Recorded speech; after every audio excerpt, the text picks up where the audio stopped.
Reaksi Ayu Ting Ting saat disentil Siti Badriah kurang ganjen ke pria. Siti Badriah baru-baru ini menyindir Ayu Ting Ting.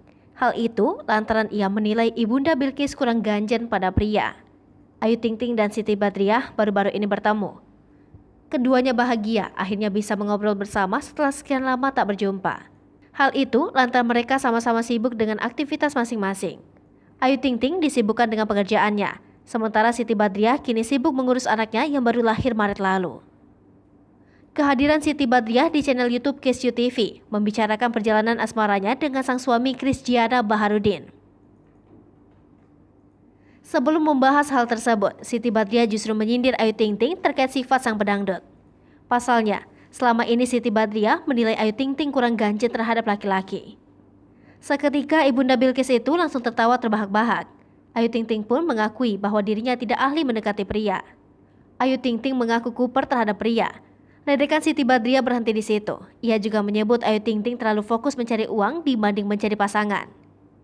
Tawa Ayu Ting Ting semakin pecah ketika mendengar ucapan sahabatnya itu. Namun, ia tak bisa berbuat apa-apa karena reaksinya seolah mengakui bahwa dirinya memang seperti itu.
Hai pemirsa Sri Popo TV, jangan lupa komen, like, dan subscribe, serta tonton terus berita-berita terupdate lainnya ya.